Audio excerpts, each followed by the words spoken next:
does love a good classic like this?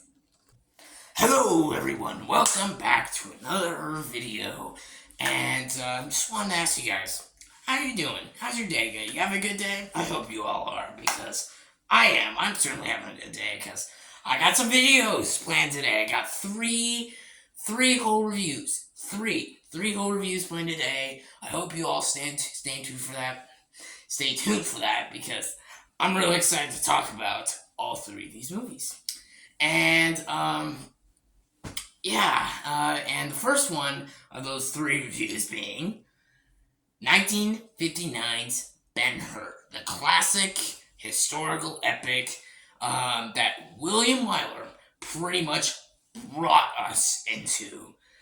So I wanted to talk about it because this is definitely a movie that I have been wanting to talk about for a while, because for those who don't know me, I fucking love historical epics. They're one of my favorite genres, believe it or not. Yeah, like, if you haven't seen on my banner of, my channel, Lawrence of Arabia is on there. And Lawrence of Arabia is in my top 20 favorite movies of all time. I fucking adore Lawrence of Arabia. I think that movie's a masterpiece. And just nothing wrong with that movie. I think that movie's perfect and just, oh god, I fucking love Lawrence. I gotta talk about that movie sometime in the future. And Gladiator's another one. Gladiator's another one of my favorite movies. I fucking love Gladiator. And then there's this one, Ben-Hur, 1959's Ben-Hur. Yeah, the original 1959 Ben-Hur, not the 2016 Ben-Hur, not the one I haven't seen, which I heard that movie's bad, but the 1959 classic historical epic that William Wyler, like I said, brought us into. So, I wanted to talk about it. And so, yeah. I hope you all stay tuned for these three reviews that I got planned. I got a possible full movie ranking that's going to be big coming later this week. Stay tuned for that.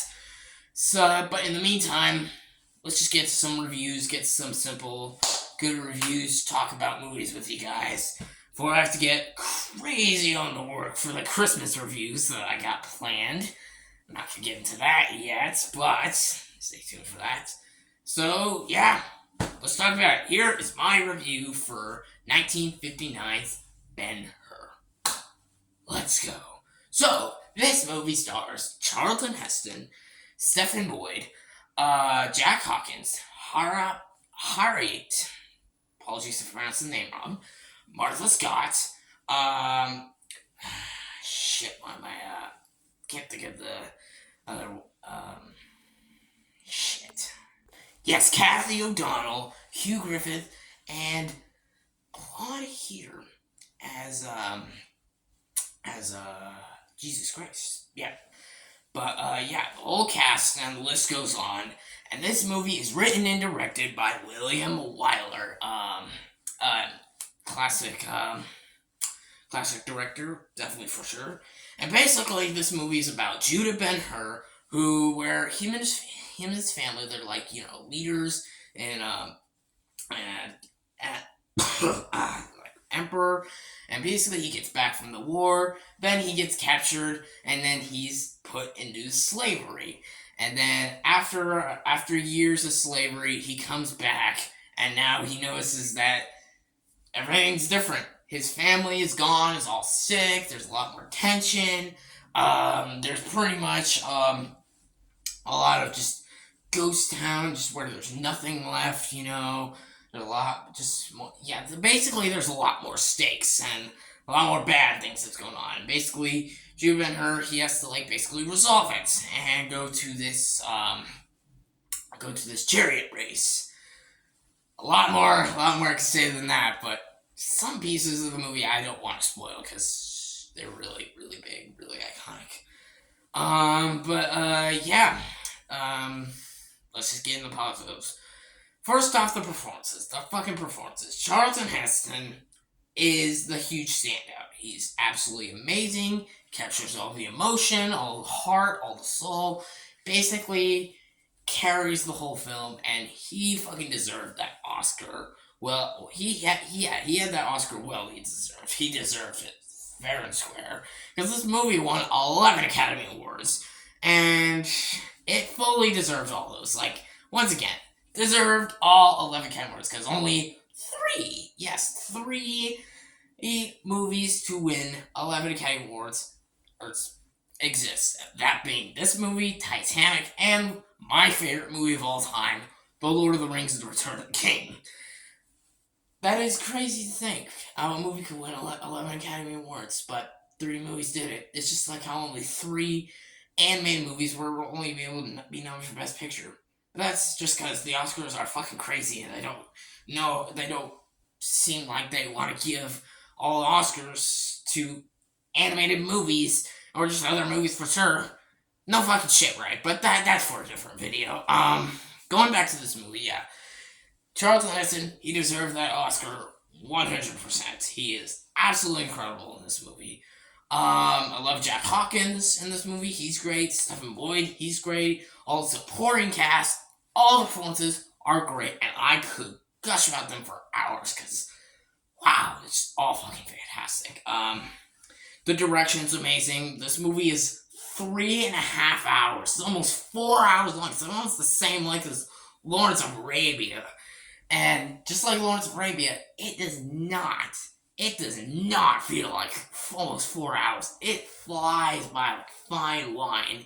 It does it so well because the characters and the production design and just the whole story, they do it so well that it just, again, it flies by. Like, I'm so invested in it, and I'm loving the story so much that it goes by and it doesn't feel boring.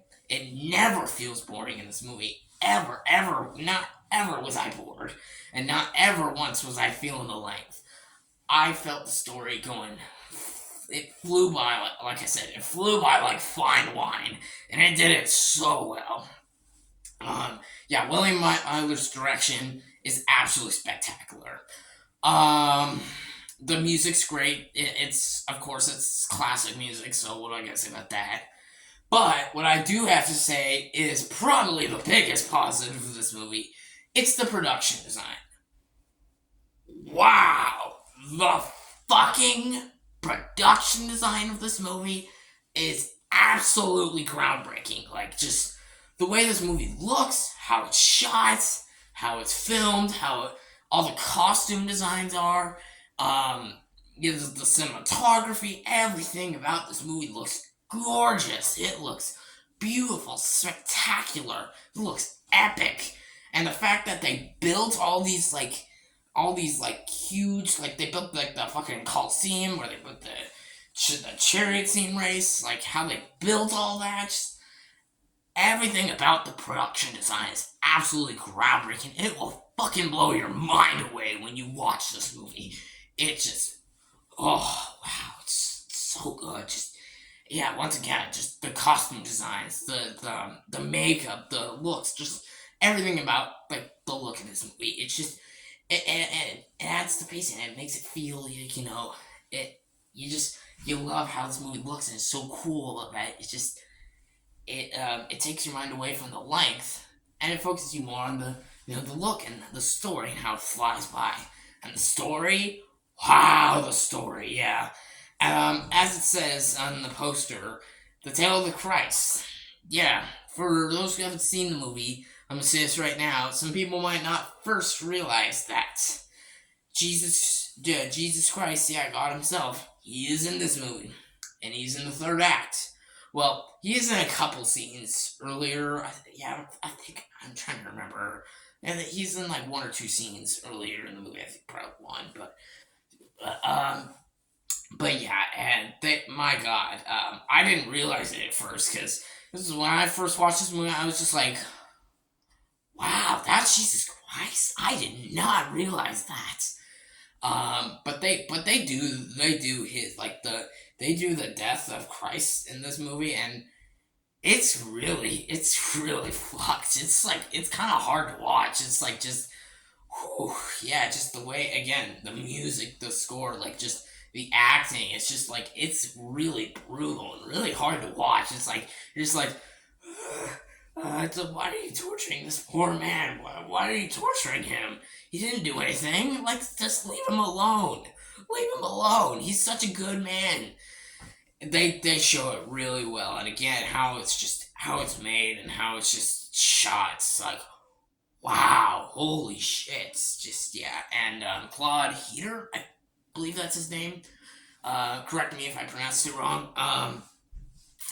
Yeah, he does a great job. The fact that you never see his face, it's just like, it adds to, like, it has a different take on a character of what you would see, it has a different emotion. And that is, well, they do it really well, and I cannot give. Yeah, Claude Eater, he does a fucking fantastic job as Jesus Christ. And I fully saw him. I fully saw Jesus Christ, despite the fact that we pretty much never see his face in this movie. They do the job really, really well, and gotta fully give it. Yeah, and yeah, again, like the first, second, and third act of this movie, it builds and builds and up. It starts out small and it gets all bigger. The first act's, just more about getting into the characters. Second act's more about the slavery and the return. And then the third act is like the cherry race, and then there's like almost in a way a fourth act with the death of Christ. So there's practically 4 acts to this movie. Yeah, 4 acts, and you just can't look away. You can't look away the whole time because the story it's so compelling. It's just like at the end of the movie when it's the death of Christ again, you're just like, why are they torturing him? That's so wrong. Because it's like, we all know, it's like, Jesus Christ, like, he was tortured and he did not deserve to be tortured like that. So, yeah, it really showed, and it's pretty bad. But yeah, they do it really well. They do it really well. How awful the days, were when he got tortured. It's like, it's really hard to watch. But yes, yeah. All the story bits, all the characters, all the dialogue. I think probably the whole act. Of course, the chariot scene, right? It's like, come on, how can you not love the chariot scene, right? So that's like one of the most funnest and awesome scenes like ever in a film. Just everything, how it's shot, how it's filmed. Again, they built this giant stadium. It's like, what? Yeah, they built all that. Wow, they did it really well. Really, really fucking well. Just it looks great. It feels just so epic. Just I could not gush about that. So I could not gush about that enough. Just everything about this movie was like it was perfect to me, and yeah, it's definitely a masterpiece. Is there any issues? Issues with Ben-Hur, 1959? That's crazy. Let's move on. Overall, what do I think of this movie? I think this movie's a masterpiece. It is absolutely one of my favorite movies of all time. Definitely top 50. Just the story, the scope, the scale, just the characters. Everything about this movie is perfect. Perfect. And I could not praise it enough. Again, top 100 at best of one of my favorite movies of all time. It is an absolute masterpiece. And if you have not seen this movie,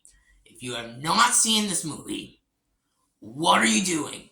Go out and watch it. And yes, I know it's almost 4 hours long, but trust me, guys, it is worth it. It will not feel like almost 4 hours. It will fly by because the story is just that good. So just, go out, watch it, and be blown away by the scope and size and how amazing the characters and amazing the story is. And because it is an action film, an adventure film, a drama film, a romance film, all those put together, and does it perfectly. I'm giving Ben-Hur, 1959, an absolute 11 out of 10. 11 out of 10. Absolutely deserve it. Again, if you haven't seen this movie, go out and fucking watch it because you'll be fucking blown away and you will love the story. At least what I hope you will. So, yeah, there we go, guys. That will wrap it up for my review of Ben-Hur, 1959. I hope you all enjoyed this. I hope you all enjoyed this review. Let me know in the comments below. What are your thoughts and opinions on Ben-Hur, 1959? What is your favorite historical epic? And yeah, as usual, stay tuned for more reviews that I got. Stay tuned for a ranking that I got. Got 2 more reviews coming today. And yeah, take care, guys. Take care, guys. Please like and subscribe. And have a good day. Stay. I still don't have one.